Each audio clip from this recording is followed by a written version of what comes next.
कभी ऐसी feel I है कि नहीं, इस सिटी को छोड़ के कहीं दूर एक नई लाइफ स्टार्ट करूं? कब पता है? पहला, या आप सबके सामने गिर गए हो, यू जस्ट फेल डाउन। दूसरा, आपका पर्सनल डायरी लीक हो गया है और किसी पहचान वाले ने उस पर्सनल डायरी को पढ़ लिया।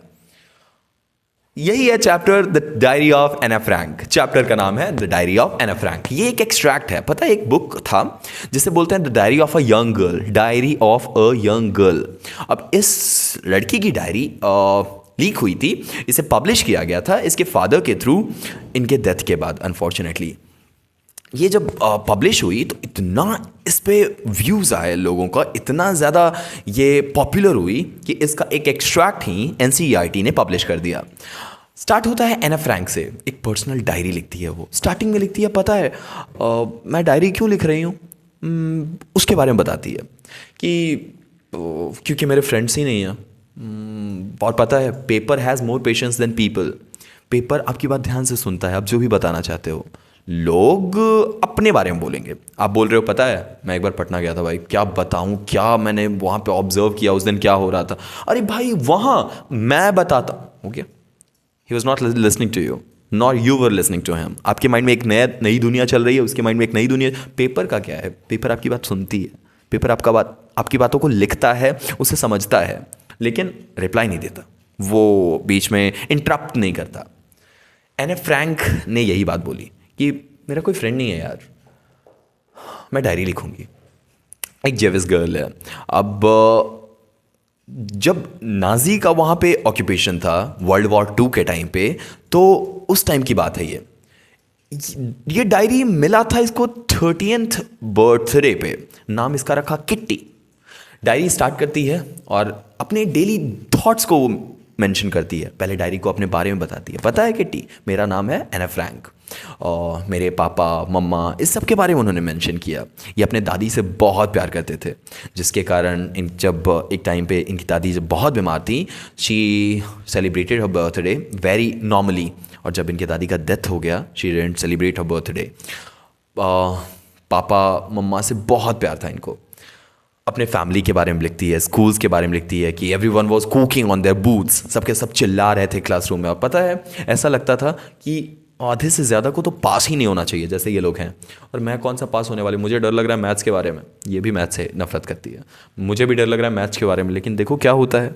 और पीछे कुछ स्टूडेंट्स, तुम पास हो जाओगे, नहीं तुम पास होने वाले हो, नहीं नहीं नहीं तुम पास होगे, मुझे अच्छी तरह पता, नहीं तुम ये चल रहा था पीछे। And she was crazy, she was annoyed. क्या यार, ये लोग नर्सरी के बच्चे यहाँ पे। और एने डिस्क्राइब करती है कि मम्मा से मेरा जो रिलेशनशिप है वो थोड़ा सेंड है। अपने फियर, फ्रस्ट्रेशन, ये सब लिखती है वो, एक्चुअली जैसे वो खुद बता रही हो। अब उनकी फैमिली जो है वो नाजी के रीज़न से छुपी हुई थी, क्योंकि वहाँ पे वर्ल्ड वॉर चल रहा था। अब ऑब्वियस है कि जब आइसोलेशन, अभी रिसेंटली आपको याद है ये कोविड-19 वाला, कुछ ऐसा ही सिचुएशन था, लोनलीनेस, आइसोलेशन। और उस टाइम नेटफ्लिक्स एंड चिल भी तो नहीं है, यूट्यूब भी तो नहीं है, तो फिर बहुत अजीब सा लगता था।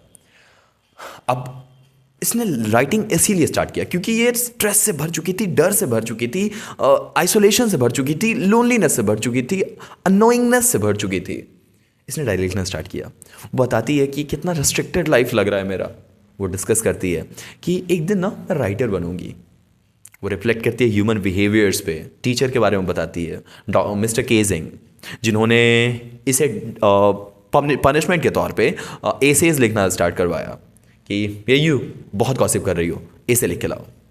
टॉपिक अलग अलग दिए, फर्स्ट टॉपिक दिया, फिर सेकेंड एसे दिया, और लेकिन एक यूनिकनेस थी उसमें। वो कंप्लीट करती थी होमवर्क्स को, कुछ भी सेंसलेस भी हो तो। लास्ट में तो जो एसे दिया था उसका नाम था क्वैक क्वैक, एसे का टॉपिक था क्वैक क्वैक, उसने उस पर भी ऐसे लिख दिया। और अब केजिंग उसे तंग नहीं करते थे क्योंकि देखा कि इसमें इंटेलिजेंस है, जिसके कारण अब केजिंग जो है उसे पढ़ रहे थे और उसमें अपने पॉइंट्स ऐड करके। आपने ऑब्जर्व किया है, आप जब कोई आंसर लिखते हो और उसमें थोड़ा मिस्टेक मिल जाए तो टीचर उसे और एग्जैजरेट करके लोगों बच्चों को हंसाने के लिए कुछ और ऐड करते हैं उसमें।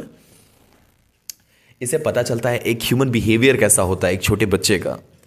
उसकी लाइफ बहुत ट्रेजेडी से भरी हुई थी, लेकिन डायरी एक सिंबल बना उसका। उसकी राइटिंग जो है वो रीडर्स के हार्ट को टच करता था। वो एक तरह से हिस्टोरिकल डॉक्यूमेंट बन गया कि उस टाइम क्या हो रहा था। ये बताता है कि इनोसेंट लाइव्स में कैसे लोग रहते हैं उन सिचुएशंस में जहां उन्हें ऑप्रेस किया जा रहा हो।